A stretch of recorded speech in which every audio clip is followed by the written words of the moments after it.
J'ai commencé en retard.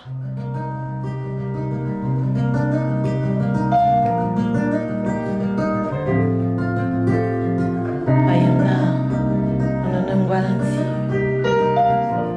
Doamna inu zimenina. Anemite.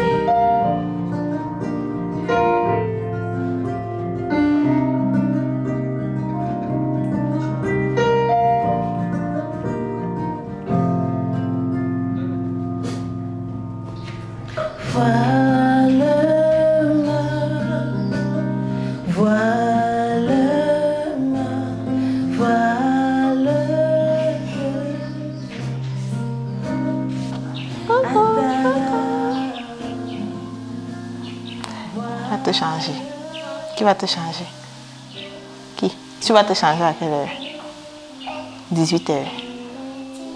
18h. Ici, c'est ma mère. Ici, ma mère, ici. Et sa petite sœur. Donc, Suzanne et Christine. Oh, on vit ici, on est... bon, il y a mon père, il y a mon petit frère qui n'est pas là. Et nous, ma mère, ma tante Aurore et moi.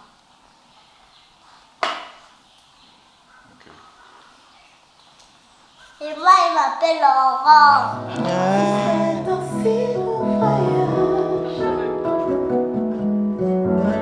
J'irai rouvrir les portes scellées au risque de me heurter contre ce passé que je me suis laissé oublier.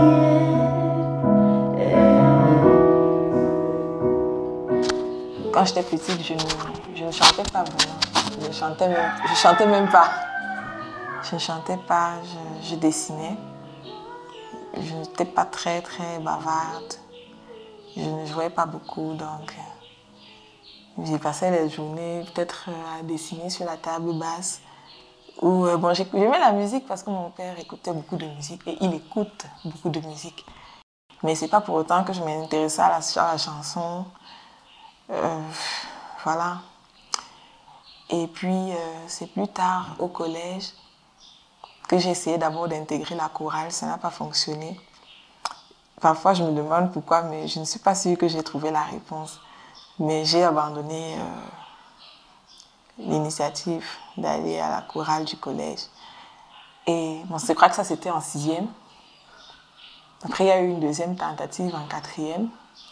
Jusqu'à ce qu'on me découvre parce que ma mère était professeure à l'école. Donc... je suis très fière d'elle. Parce que vous savez qu'avoir une fille artiste, ce n'est jamais donné, ce n'est jamais accepté de toutes les façons. Parce que quand l'enfant naît, on fait pour lui des projets, on choisit un métier, on choisit des études et autres. Mais quand on se rend compte que son enfant a vraiment un penchant artistique et que comme elle a tenu à aller jusqu'au bout de son rêve, je ne peux qu'être fière d'elle et lui souhaiter beaucoup de bonheur, beaucoup de chance.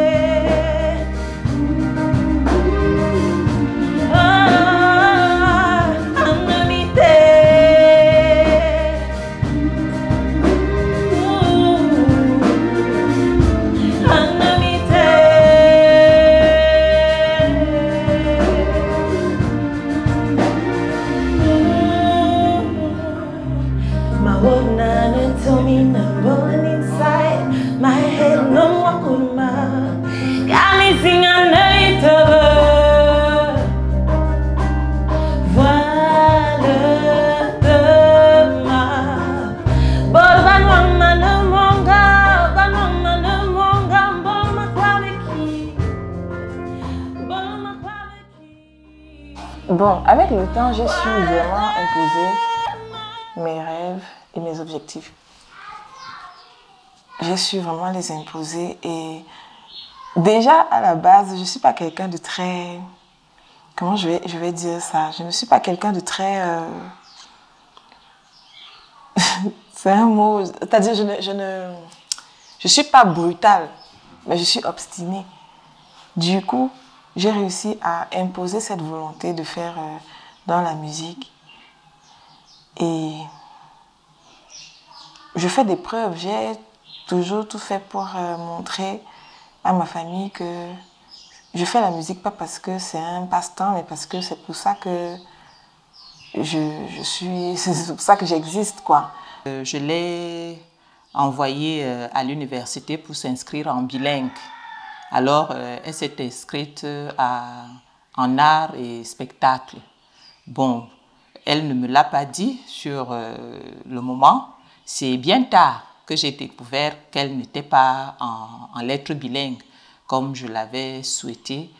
Ça a été une colère terrible, mais j'ai dû accepter, j'ai dû vraiment accepter.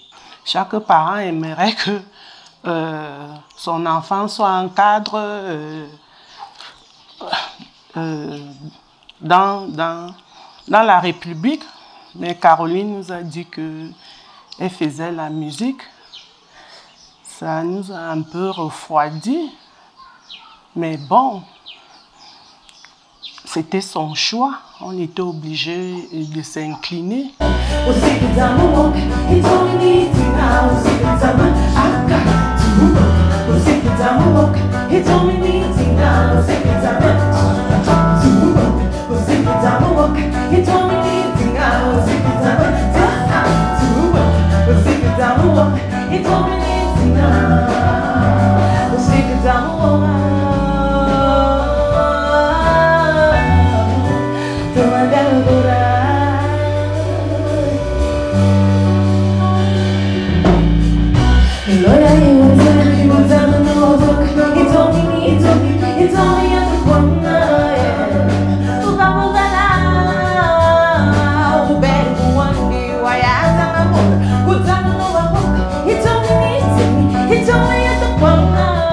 Je suis convaincue aujourd'hui qu'elle a choisi sa voie et qu'elle s'y plaît bien, qu'elle se débrouille parce que vous imaginez bien que longtemps après le bac et la licence, j'ai perdu les rêves de concours dans l'administration ou je ne sais pas quoi, mais là vraiment je me dis, puisque c'est son chemin qu'elle a choisi, qu'elle aille le plus loin possible. Moi je lui ai dit, tu as une belle voix, c'est vrai, mais apprends d'un instrument, essaye vraiment de te rendre, enfin, d'aller le plus loin possible, de diversifier tes points de vue, de diversifier tes capacités, hein, ta performance et tes compétences. Lorsque j'ai découvert que j'étais déjà sélectionnée pour la première phase du concours Goethe, j'étais à la Case des Arts, au lycée bilingue. Il y avait des masterclass d'un groupe américain. Je ne me rappelle plus très bien quel était leur nom de leur groupe là, mais on était là. Et au terme du masterclass, j'étais assise avec d'autres collègues aussi de la musique. Et il y a une jeune fille qui s'appelle Delphine Mebonde, c'est aussi une très bonne chanteuse. Elle arrive là. Elle me dit, Caroline, tu as été sur Facebook. J'ai dit, non, je n'ai pas été sur Facebook. Il y a quoi sur Facebook? Il faut regarder sur Facebook. Après, quand j'ai vu mon nom dans la liste des présélectionnés, je me suis levée immédiatement. Je crois que j'ai enlevé mes chaussures. Je suis allée me cacher dans le bureau de la case et j'ai pleuré parce que j'étais très émue. Et c'était la première fois que... Enfin, bon, c'est vrai que j'ai déjà eu une distinction, mais dans le cadre du dessin, mais avec le crayon de Jdinos. Mais ça, c'était encore plus fort parce que je sentais que rien n'allait plus être pareil à ce moment-là. Je savais ça.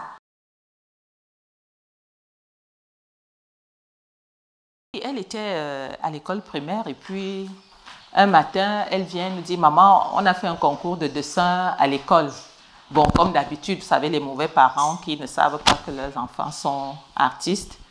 Je n'ai pas pris cela au sérieux.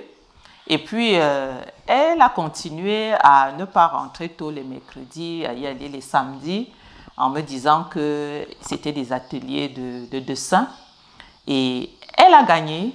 Depuis l'école primaire, elle avait déjà ce don-là. Nous, on n'avait pas vu ça avant. Mais maintenant, comme on sait déjà qu'elle a choisi cette route-là, la route de la musique, on ne peut que l'accompagner.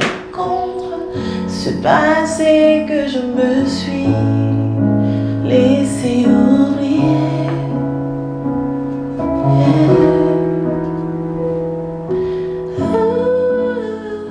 Mon travail consiste principalement à faire en sorte que Caroline puisse se révéler à elle-même.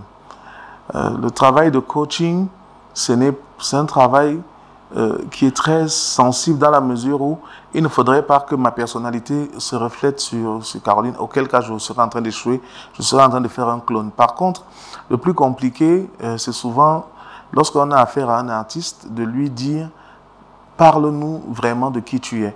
C'est quelque chose de difficile parce que ça relève un peu de la pudeur. Et lorsque j'ai commencé à travailler avec Caroline, j'ai découvert une autre facette de sa personnalité parce que c'est quelqu'un que je connais depuis de très longues années. Mais j'ai découvert là qu'au-delà de ce qu'elle nous présente comme façade depuis de longues années, elle a une hypersensibilité qui fait en sorte que parfois elle a rechigné à se mettre devant. Et là, j'ai compris pourquoi. J'ai travaillé dans 4 studios différents, où j'ai eu affaire à 4 styles de musique différents aussi. Et j'ai fait la rencontre de Bowser. J'ai travaillé chez NTY Label Group à Etouamuki, à côté de l'ancien cabaret La Réserve. Et là-bas, j'ai fait quelque chose de plutôt enlevé, Bikuti, très roots là. Je suis allée chez Ndongo, DJ Stress, qui lui est plus dans une approche old school, soul, des mélanges de folie quoi. Et l'album s'appelle Impact. C'est à plusieurs dimensions. Impact d'abord par rapport à comment la musique m'a influencée en tant que personne. Comment est-ce que j'ai commencé à voir la vie quand j'ai découvert que je pouvais chanter. L'impact dans les rapports avec mon entourage. L'impact en dernier lieu sur... l'impact dans le sens où j'aimerais être une source d'inspiration pour les autres, de telle manière que d'autres ont été des sources d'inspiration qui ont impacté ma manière de travailler. Je voudrais être une source d'inspiration pour les autres artistes à tous les niveaux. Que ce soit sur le plan du décor, que ce soit sur le plan de la musicalité, que ce soit sur le plan de quoi? Des émotions, sur l'écriture, plein de choses. Parce que je pense que j'ai tellement de volonté de partager ma vision avec les autres artistes. Parce que il faut quand même avouer que d'habitude, il y a des paramètres dans la production des spectacles vivants qu'on ne touche pas vraiment du doigt. On se tarde sur des détails, mais qui nous font délaisser les autres, l'essentiel même. Parce que quand les gens vont venir à ton spectacle, il faudrait qu'ils rentrent chez eux, pas seulement avec un son, mais avec des images, avec un package, tu vois. Donc c'est un peu dans ce sens-là, enfin, que je voudrais impacter. J'espère, j'ai la foi et j'espère bien réussir ce pari, ça sera.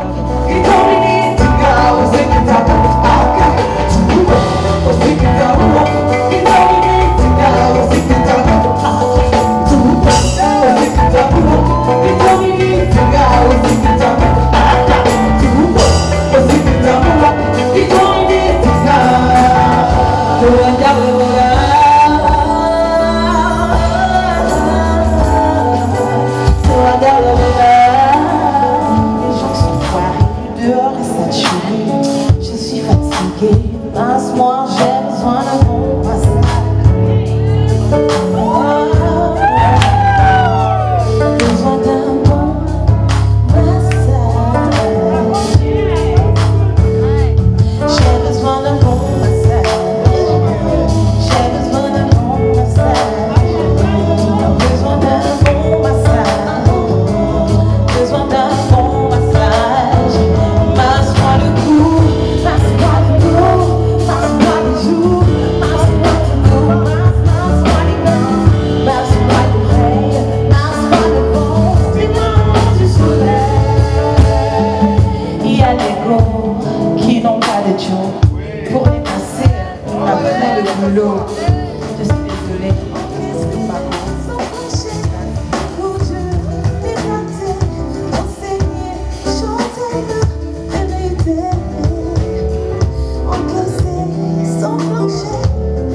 Chanter